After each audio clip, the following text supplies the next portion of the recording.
Good evening, brethren. Good to be with you guys once again. I will bless you.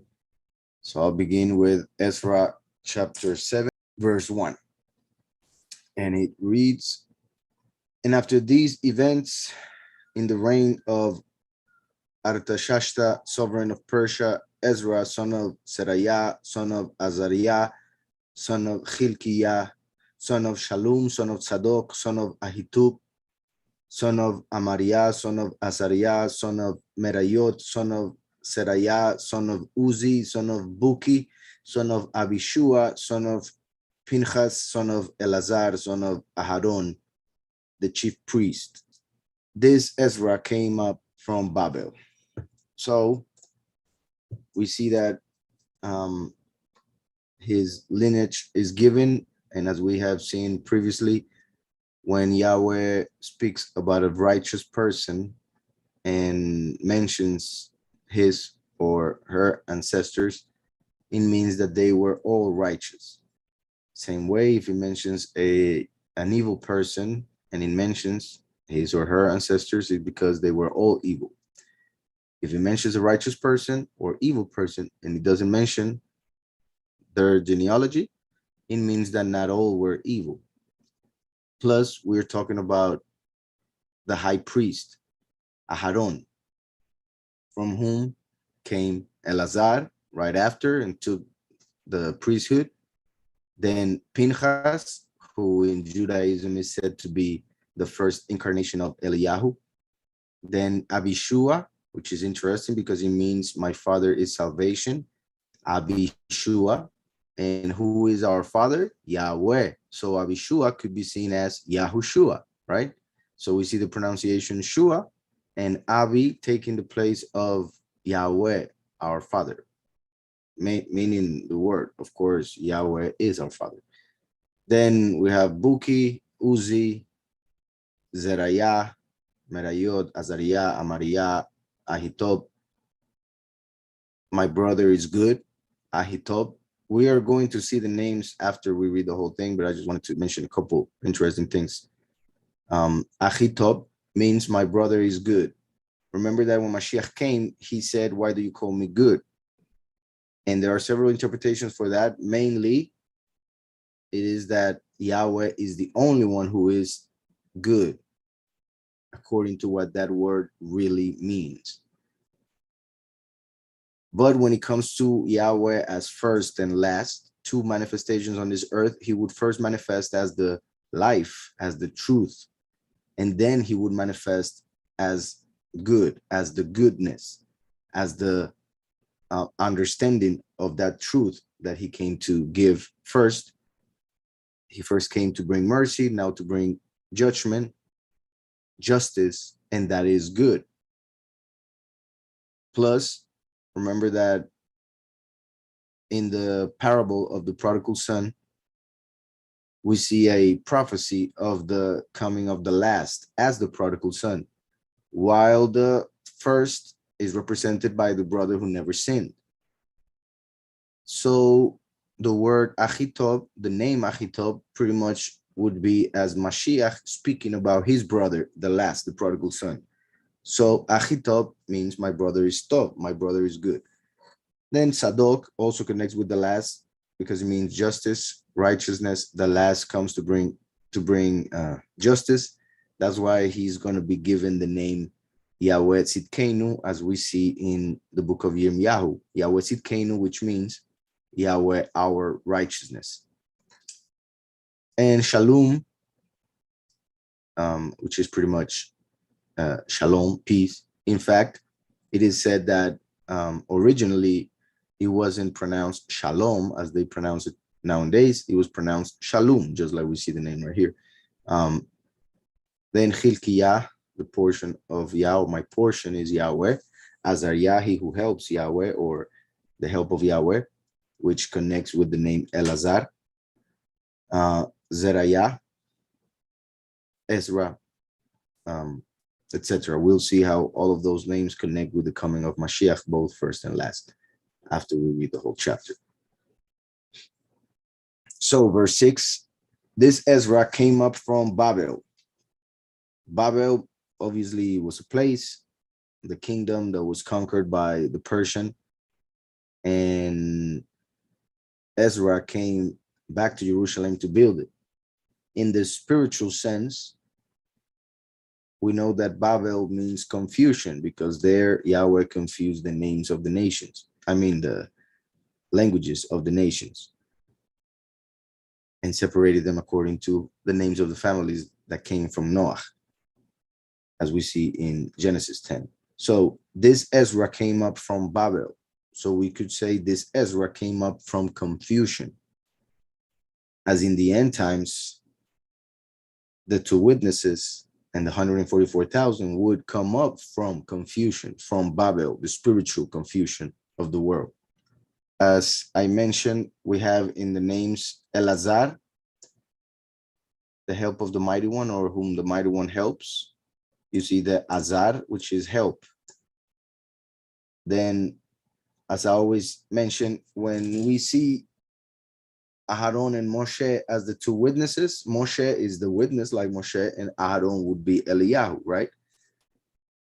So when we see those two as the two witnesses, we have Aharon as Eliyahu, because he's going to be the priest right next to the king, while the high priest will be Yahushua in the heavens. That's why we can also see Moshe and Aharon as the witness like Moshe, and Yahushua, the high priest. But since they were both in Egypt at the same time for the 10 plagues, then it fits perfectly with the two witnesses coming at the same time in the end times for the 10 plagues that happened before the 7 last plagues, or the 7 bowls of wrath. So Aharon represents Eliyahu. Elazar, I have mentioned previously, represents Eliyahu, because he is the one who will help the representation of Elohim on the earth. Pinchas, it is said to be the first incarnation of Eliyahu, so he clearly goes with Eliyahu. His name means mouth of brass, just like the last comes with the witness Eliyahu to destroy through their mouth with fire the apostasy, which came from mostly Greek falsehood, which then evolved a little bit in Rome, and then both were absorbed by the church. And that's why we see many times bronze and iron mentioned together, as in the Greek Empire and the Roman Empire. That's why two witnesses to come and destroy those two powers. That's why in Micah, the prophet, the witness like Moshe is called the iron horn of Jerusalem. So he is connected to the iron, to Rome. That's why he comes as a Roman. And mentions that he would make the nails of Jerusalem as of bronze, in contrast to the Greek Empire and the apostasy that came from it. So mouth of brass represents Eliyahu, because of that connection to the falsehood of the Greek Empire, and also because fire will come out of their mouths, the two witnesses, as we see in Revelation 11. And in Hebrew, bronze or brass is connected to fire, because it needs fire to be made by uniting a couple metals. So Pinchas also connected with Eliyahu. We see Abishua, which I mentioned how it can be seen as the name Yahushua. I also mentioned how Aharon is the high priest, just like Yahushua is the high priest. So there's a connection there with Mashiach as well. But obviously, we are all, through Yahushua, children of Yahweh, who saves us through the name of his son. So Abishua would also fit Eliyahu. Plus, remember that the last comes as a father, as the father. Yahweh on earth, once again, that's why he said, I am the last, and I will be with the last in Isaiah. And he also says in Psalm 110, to Mashiach, sit at my right hand until I go down and put your enemies as your footstool. So Yahweh comes as the last. So the last comes as the father of the 144,000. And therefore he becomes the spiritual father of Eliyahu. And that last is the second manifestation of Yahweh on this earth. So in a way, the second coming of Yahushua. Therefore, he will be the spiritual father of Eliyahu. And so Eliyahu would say, my father, Abi, is salvation, or my father will save. Not only is he a son of Yahweh through Yahushua, but he will also become a spiritual son of the last through the teaching. So the name Abishua fits. Then we'll see how the other names also fit. Well, when we read the meanings, I just wanted to show how just with these four names, we can see the connection to Eliyahu. We also have in the beginning, of course, Ezra, which is connected to Azar, and in a way to Zerah, as we see here also, but written differently, of course.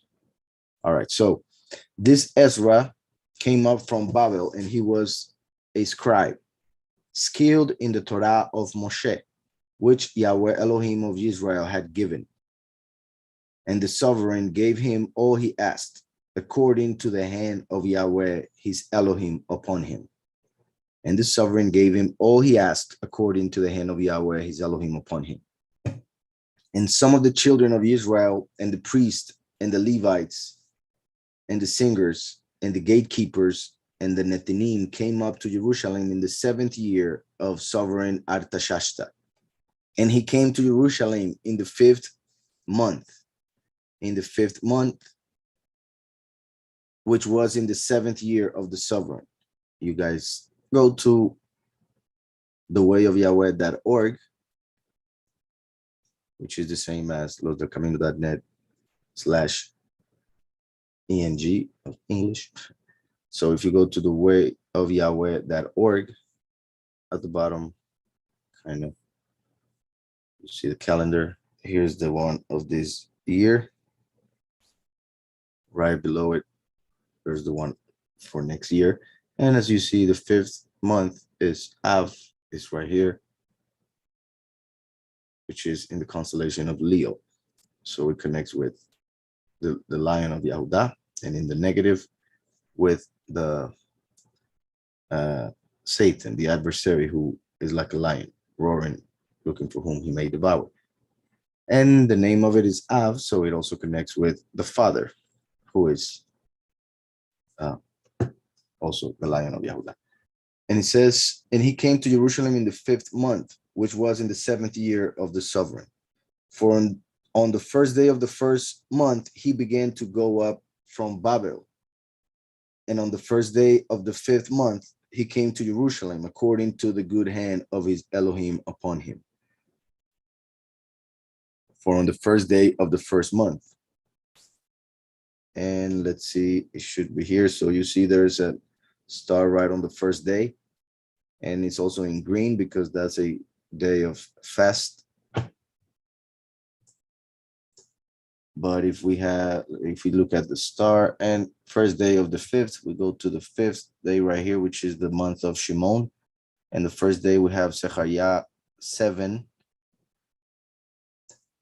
then Zechariah 8, and Ezra 7:9, which is the one we are reading. So as you can see, every date in scriptures that mentions both day and month is found on our calendar, so that you can confirm the calendar and also see the importance of that day in which we may be.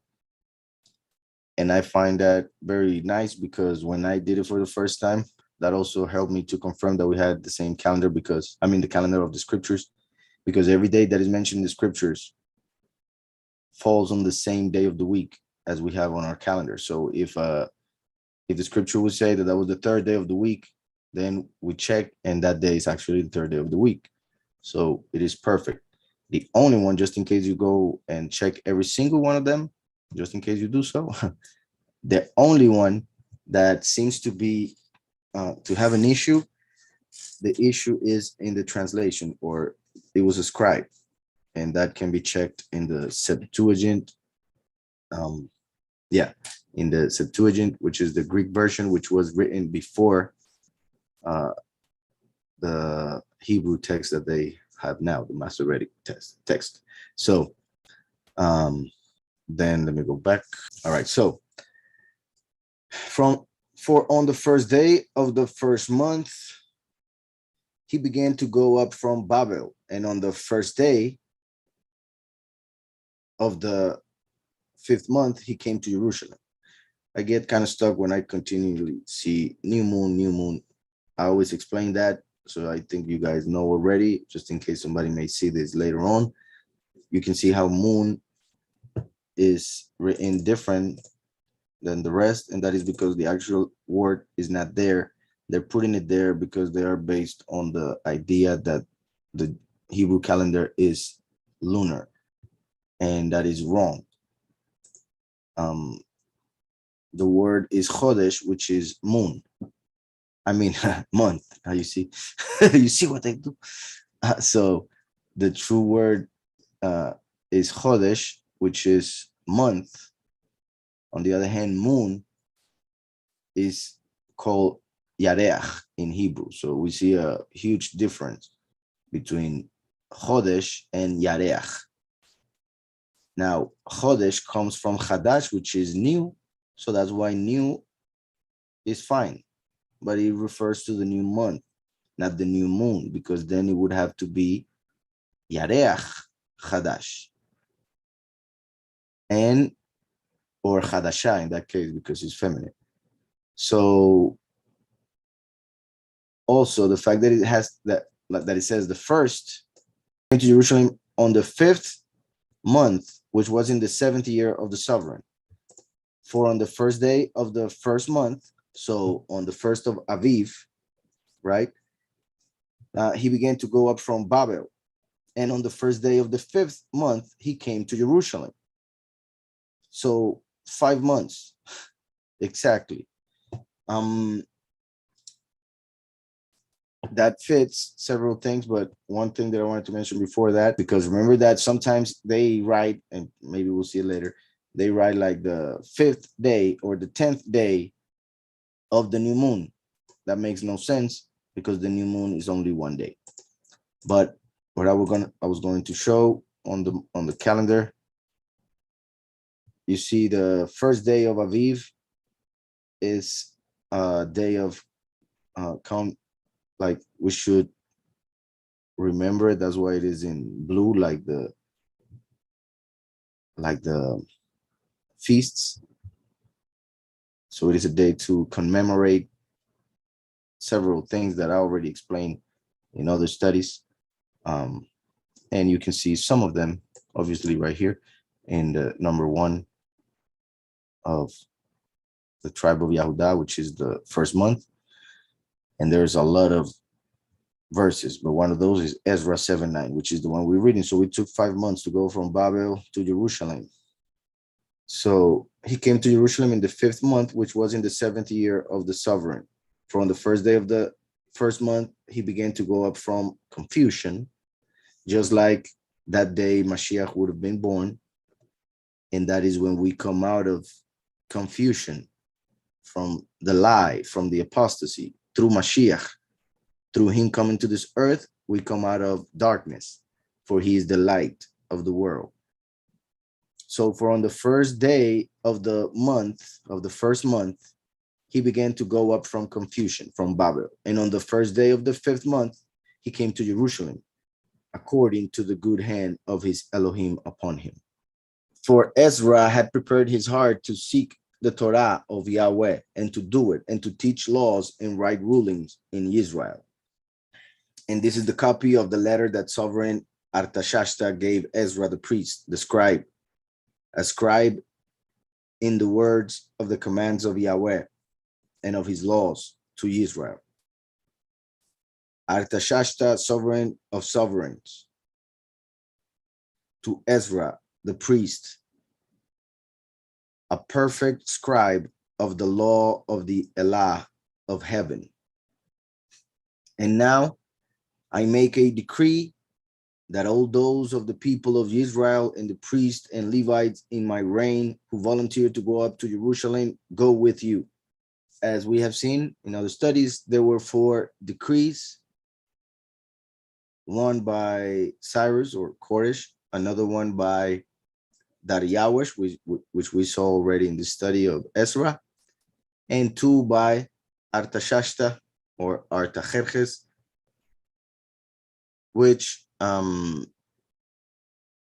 we saw the last of those in the book of Nehemiah, and we are seeing the other one right here at this moment. So Artaxerxes, sovereign of sovereigns, to Ezra the priest, a perfect scribe of the law of the Allah of heaven.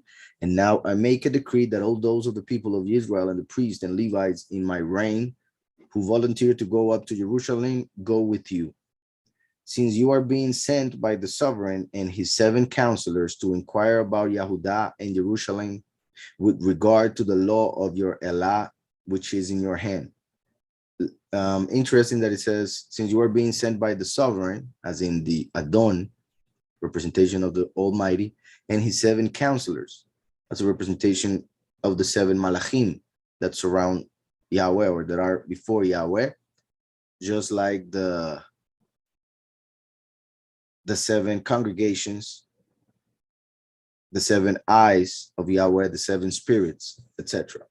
So, and to bring, well, it's a, since you are being sent by the sovereign and his 7 counselors to inquire about Yehudah, which could be said about the praise of Yahweh and the teaching of Shalom, Yehudah and Jerusalem, which also connect with first and last. Through Mashiach, we praise Yahweh because the sacrifice of praise is the fruit of our lips, confessing his name, Hebrews 13:15. So through him, then let us continually offer up a slaughter offering of praise to Yahweh, that is the fruit of our lips, confessing his name. This is a bad translation in this case as well, sadly. So, and we've seen it in other times, right? So continue. Like I was saying, to inquire about Yehudah and Jerusalem, those names mean the praise of Yahweh, and we know the praise of Yahweh is to confess the name of Yahushua, Hebrews 13:15. And Jerusalem, the teaching of Shalom, or he who throws Shalom as an arrow. And I say that because of the verb that is translated there as Yeru. So he who throws the Shalom, so he comes the last as a warrior to bring Shalom through a spiritual war.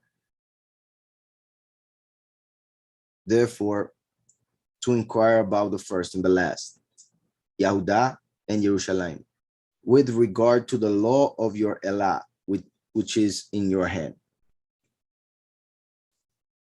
Then it says, and bring the silver and gold, which the sovereign and his counselors have voluntarily given to the Allah of Israel, whose dwelling is in Jerusalem. And all the silver and gold that you find in all the province of Babel, along with the gift of the people and the priests, voluntarily given for the house of their Allah in Jerusalem.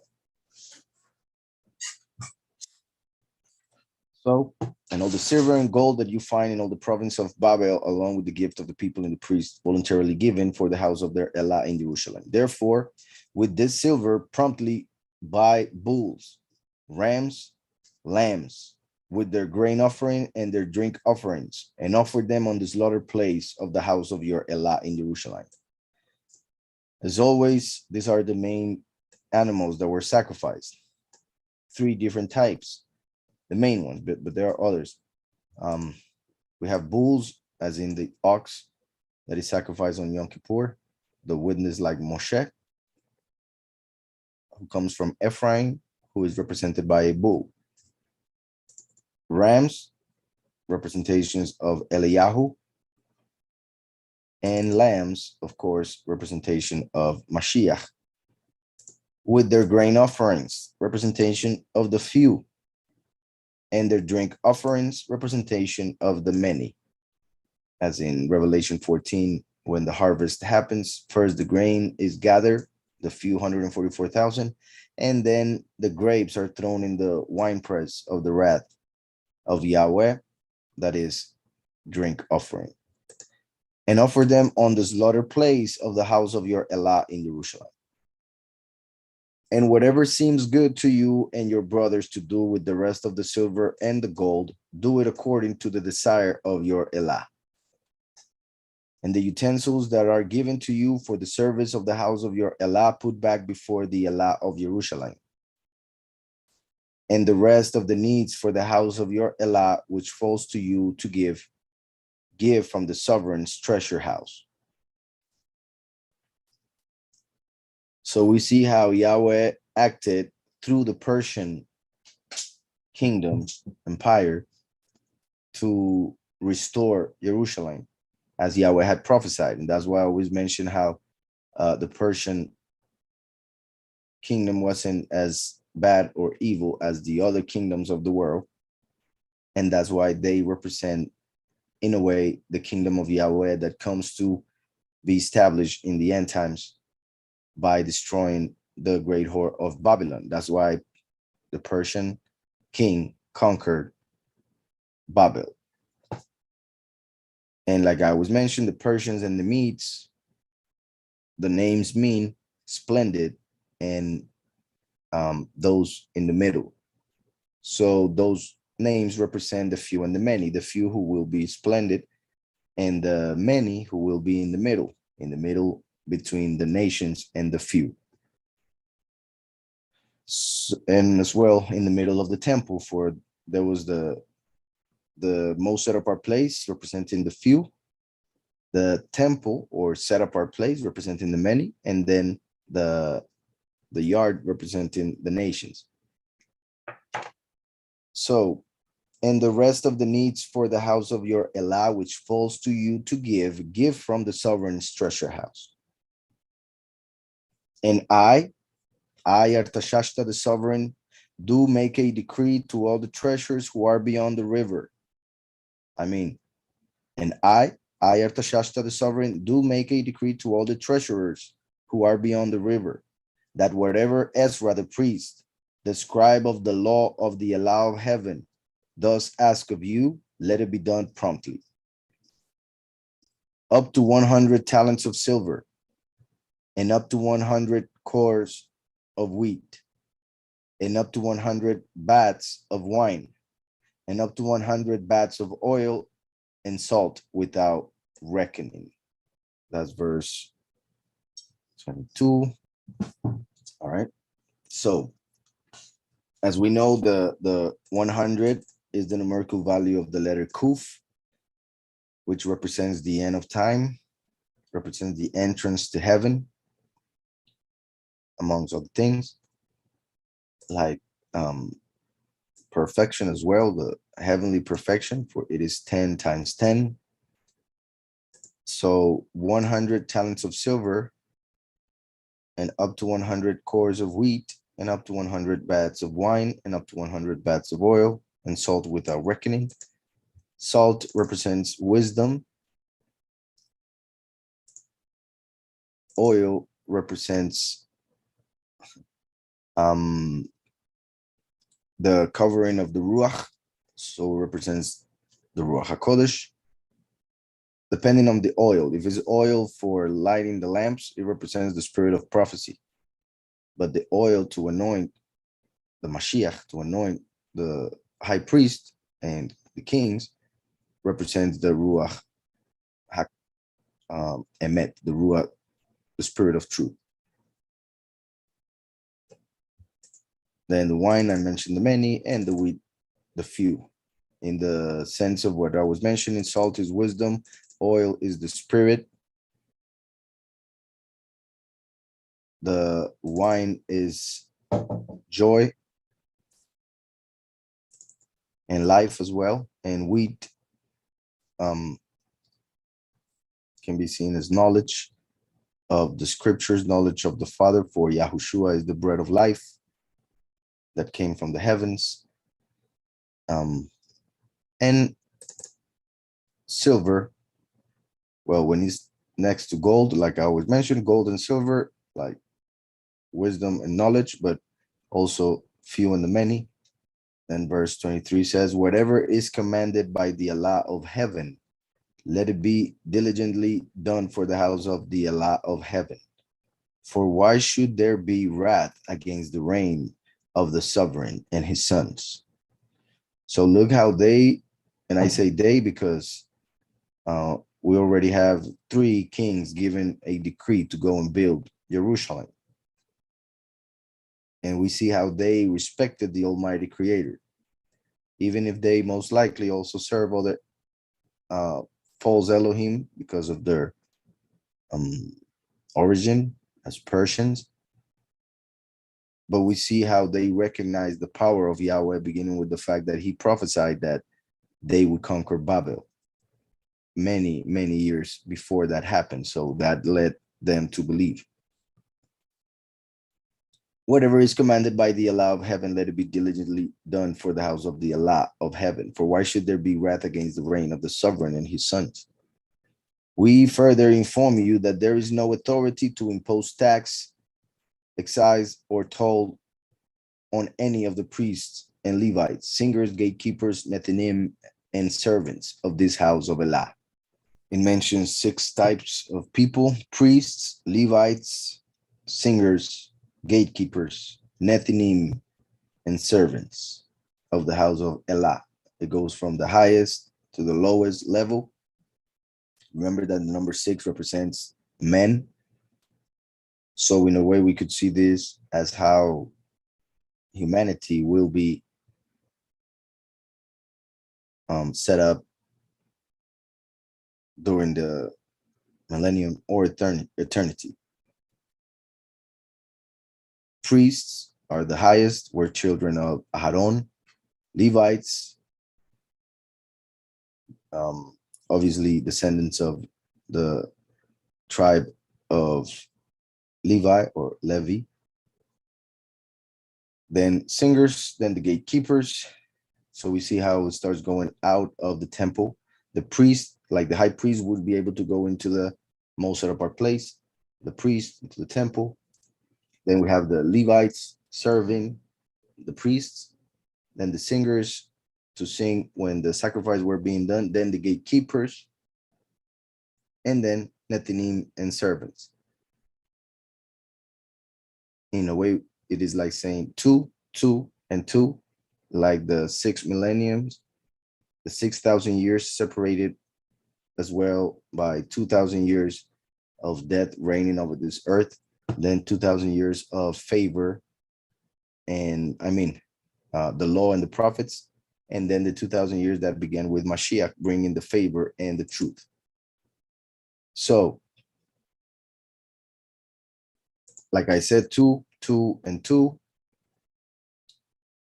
First reign death, then the law and the prophets, then the favor and the truth, and it will connect with the few, the many, and the nations as servants and Nethinim, the many as singers and gatekeepers, and the few as priests and Levites. I'm sure there are several other ways in which we could rearrange or interpret these names. But the fact that they are 6, like the 6,000 years of history, the fact that they are 6, like the numerical value of the Vav, which represents a man, and the man was made on the 6th day. So it fits with how Yahweh would set up the kingdom and how he would place men in that hierarchy, as we see it here, going from the highest to the lowest. Then it says, verse 25, and you, Ezra, according to the wisdom of your Elah that is in your hand, appoint magistrates and judges to judge all the people who are beyond the river, all such as know the laws of your Elah, and teach those who do not know them. And whoever does not do the law of your Elah and the law of the sovereign, let the judgment be promptly executed on him, whether it be death or banishment or confiscation of goods or imprisonment. Blessed be Yahweh Elohim of our fathers, who has put this in the sovereign's heart, to embellish the house of Yahweh, which is in Jerusalem, and has extended loving commitment to me before the sovereign and his counselors, and before all the sovereign's mighty princes. So I was strengthened as the hand of Yahweh my Elohim was upon me, and I gathered heads from Israel to go up with me. The fact that we see Ezra connected with Moshe throughout the chapter, and as it says here, and I gathered heads from Israel to go up with me, could connect with the witness like Moshe, but because of the position of Ezra as high priest, as a scribe, as descendant of Aaron,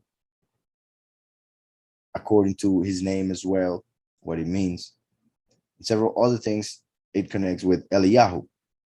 In that case, if we see Ezra as Eliyahu, then Artaxerxes would be representing the last, as having the authority from the Father to send Ezra as Eliyahu to do his bidding.